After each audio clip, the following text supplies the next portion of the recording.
Hi guys, hope you're doing fine. I'm okay and I thank God for the new day. Today's on a Tuesday. My baby has just gone to school and then I've decided, let me update you guys on what is going on. Current news. So, first and foremost, I'm so grateful for those who are subscribing. The last video we got other subscribers, which I don't take for granted. I say thank you, thank you. I remember promising you when we reach 800, we are going to have a celebration with those who are so consistent with commenting, liking, and sharing our videos. So I'm so grateful for those who are following us, subscribing, and also liking our videos. So what has made me do this video, it's not like I have a big thing, but I felt like I cannot go through this and keep quiet, and then it goes through, another person go through it, and then they keep quiet. It will continue growing and going on in large numbers until when we'll be out of control. So this is what happened. Yesterday on Monday, I went to work. Like, I left the house a bit late, like around 9. And then the moment I reached the shop and opened, and I didn't even settle down, I'd not even done my cleaning, I received a call. So I don't normally pick strange numbers. I don't. If you call me and I don't know your number, I don't pick. I usually say that if you really know me and it's like you're using a strange number that I don't have, the best you can do if I don't pick, send a text. You know, you can say, I'm so and so looking for you on this number. It's my new number, or I'm using a friend's number. Kindly pick. I want to tell you something. I will even call you back. But this time round, when I received the call very early in the morning, what came to my mind, like, already it's a number that I don't know, and it's very early in the morning. Okay, not very early, like 9. I don't receive calls at 9. From 7 to 9, I've never. If I receive, I know it's very serious. So I felt like maybe it's one of my children in the high school who wants to call or to tell me something. So I didn't even give it time to ring. Like, in the second ringing, I picked the call. And then it's a man on the other end. It's like, habari yako? I said, mzuri. Hii stima yako tumefika hapa, mulitupigia simu tumefika, tufanye aje? I've not called any Kenya Power. I don't even have any number for Kenya Power. So I'm like, how did I call Kenya Power that they're coming to handle my electricity issue? So, okay, somehow, I didn't even think this is a con man. I felt like it's true. They're at my house and they want to handle my electricity thing. Okay, of late there's been a problem with electricity. It's off for maybe 8 hours. It's we get it at night. Sometimes we go sleep and when we wake up and find the lights were back. But it has not been an issue. We've not complained. It's like inaendelea kila siku. So tumezoea. Mutakaa kama like a week, stima imepotea 3 days. And it's like, maybe it's normal. I remember there's another day I went to work and I was told, do you know there will not be electricity today until 6 in the evening? I asked the lady, where did you get the information? It was announced. And it passed me. I didn't see the announcement. But I left the house, no electricity, thinking there's electricity in the shop. So you see, those kind of hiccups here and there. So immediately I felt like, okay, I think because there have been issues of electricity, maybe they're in our locality or in our court. So I'm like, maybe kila mtu ameongea, wanatengenezewa, so that our electricity will be there every day. So what, I didn't think it can be anything bad. So what I just asked, wapi, you know, zile za, I have like 3 can be called about electricity. So I ask, wapi, and then okay, I ask where, and then ananiuliza, kwani ujui stima? Si complain imetoka kwenyu, nikapewa namba yako. So I felt like it's my mom or yeah, I just felt like it's my mom or my in-law that we pay rent for. So you see, I'm in that mchanganyiko, and these con men, they are not sure it is you who will give them the information. So I asked him, ya Nairobi ama ya Kisumu? And he was like, ah, nikamza ya Kisumu. And then nikamwambia, guys, so before nikate simu, I call my parents. Nikamza, so what are you supposed to do? Tulipigia simu kama utaki tukate. Me, I told him kata. And then nikasema ni sawa. I heard him telling the other guys, kata hiyo stima, kata. Then they disconnected the phone. So I felt like, oh my God, maybe it's my house. And I'm talking of Kisumu. So what I did, I struggled with I could not leave the shop to come home. So I started calling my neighbors. Has there been Kenya Power around? Have they been there from one door to the other and all that? They said, no, there's no issue with Kenya Power. I called home. I asked mom, is there an issue with Kenya Power at home and all that? They said, no, nobody has come. Okay, did you give somebody my number to handle anything about electricity for you guys? Mom was like, we have not been called by anybody. Then again, I called back to my in-law and asked them, do you guys have issues with electricity and they're disconnecting the whole court? And he was like, we've not heard of that. Did you give somebody my number about electricity? No. That is when I realized I'm being conned.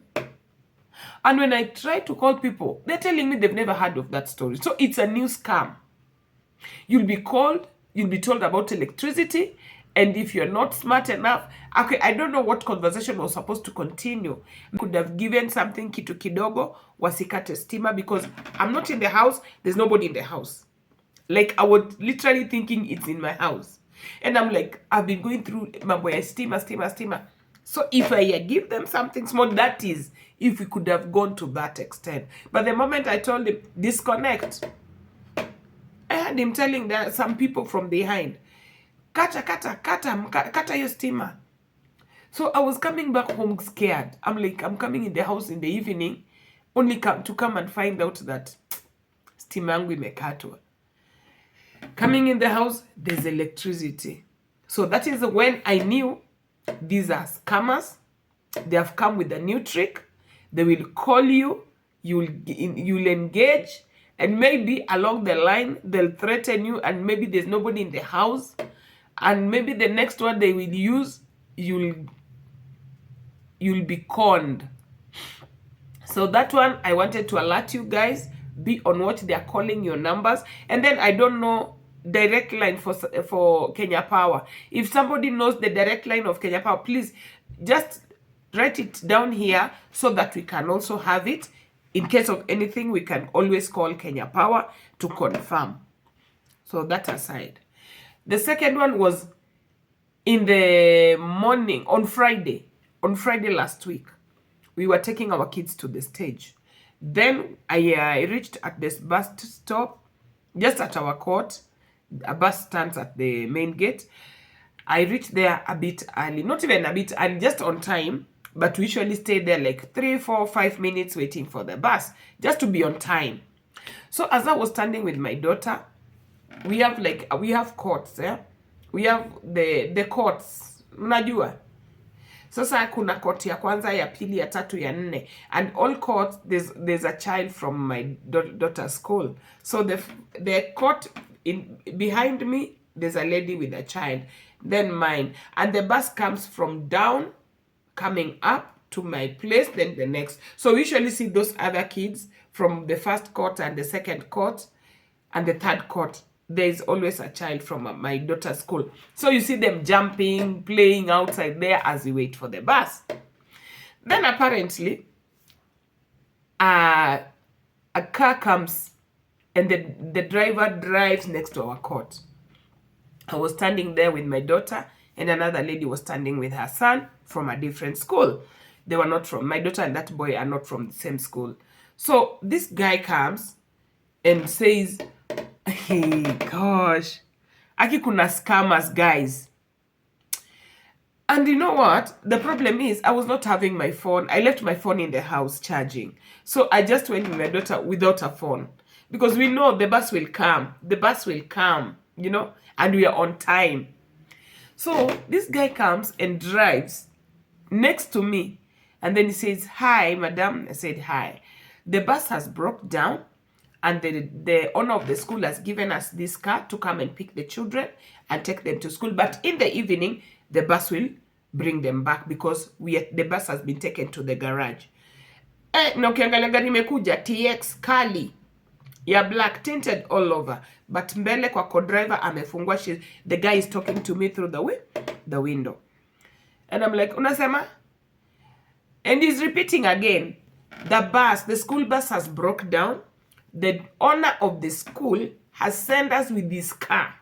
And it makes a lot of sense. Though I don't know the car of the school owner.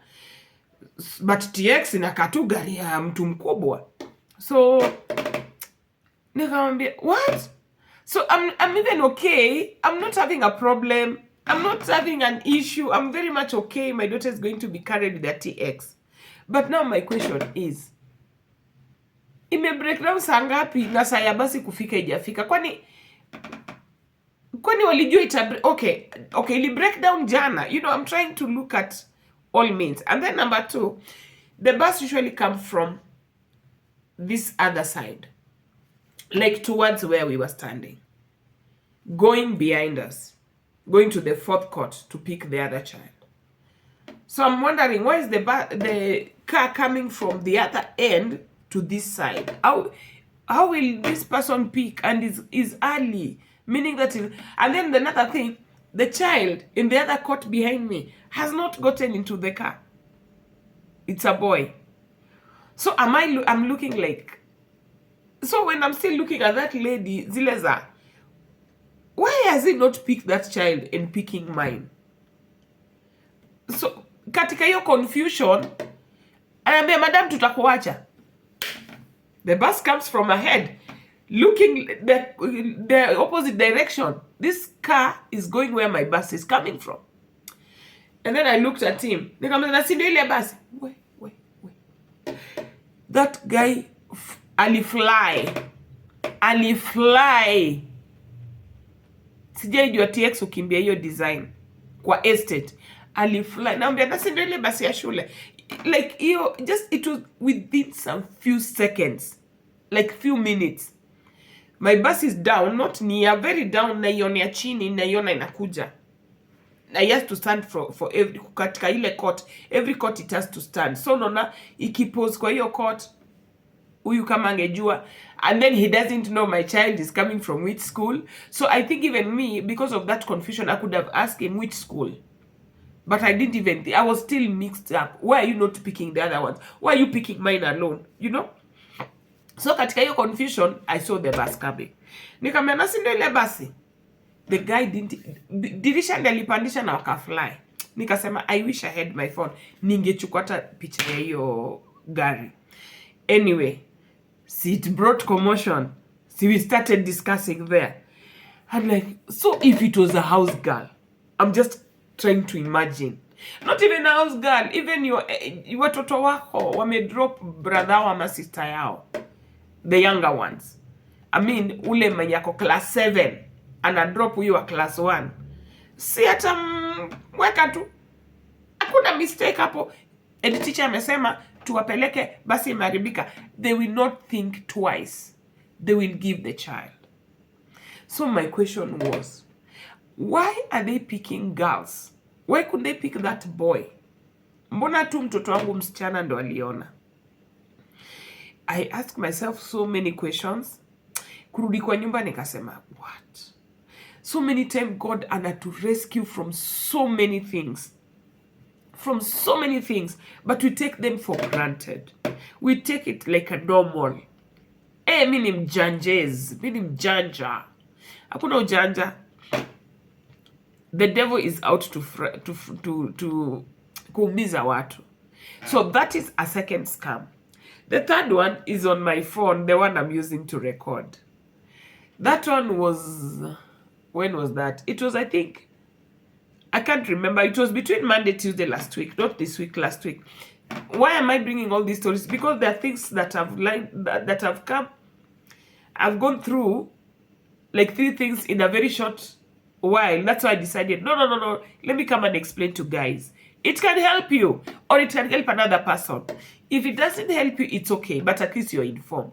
Or if you knew and you kept quiet, you see what it has done? It has come to me. So when you get such kind of things, please, you have a phone.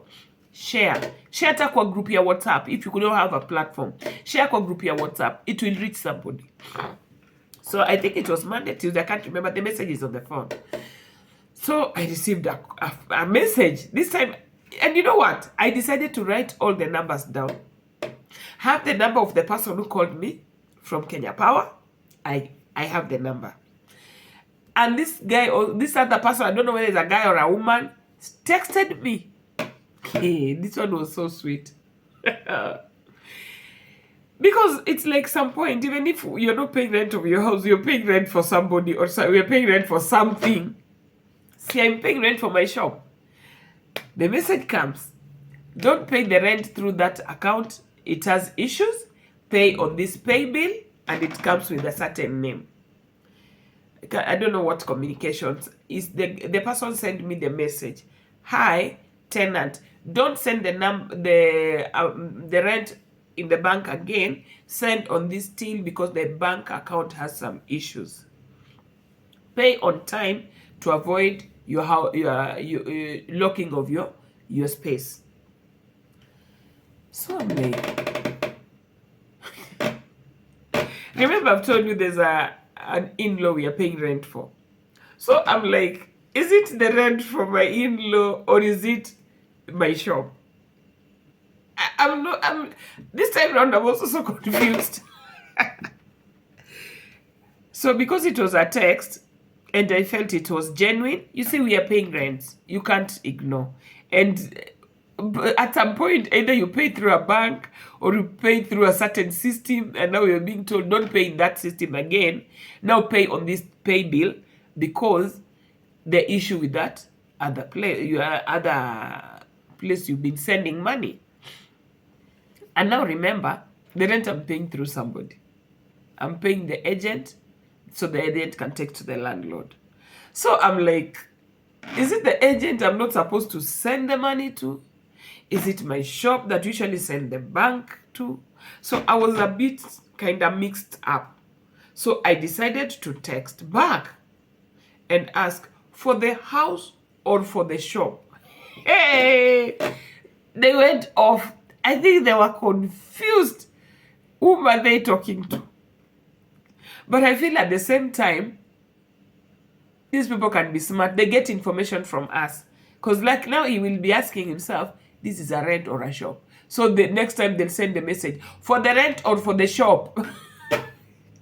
Send on this till. We, wapendwa, wakora wako huku nje. Na hawalali hata kidogo. They're really waiting for you to just mess up. Because they send you a message, you'll be in a confusion. At some point, utachanganyikiwa. Like me, for hiyo ya electricity nilichanganyikiwa. Ya gari kuchukua mtoto wangu TX, ni somehow nilichanganyikiwa. Because the owners of school can be having big cars. Possibly. Not all of them wanaendesha gari ndogo. Kuna wale wanaendesha kubwa. Possibly. So if I had to trust these people, I was giving away my daughter. Lakini ile message ya rent, it was a bit easy because it was just a message. I would decide to keep quiet until the day to pay rent. And then I can call and ask, are you saying we don't pay here, we pay here? You see, that one is even for my in-law. It was easy. I could call later when I'm ready to pay rent and ask, now what do? I pay through what? You sent me a text. Because now the number texted me, I don't have it in my phone book. I don't literally have it. I don't even know it. But because of concerned issues, I replied. For the shop or for the house? They never replied.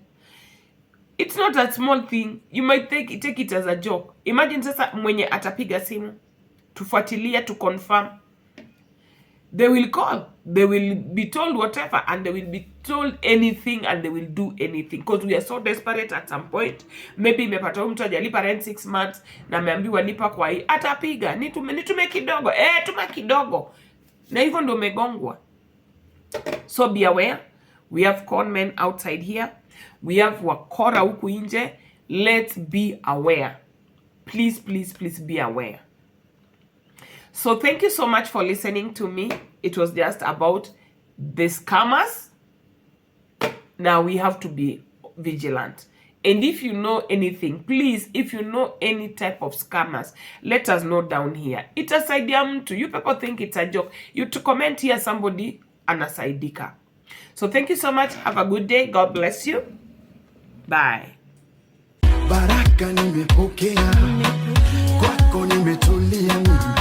Nisije tumbukia kwa mambo ya dunia, kwako nijifiche milele. Fitina zanizingira, anasa kila kona yeye. Kwa mikono yako niweke mtakatifu, tokea leo hadi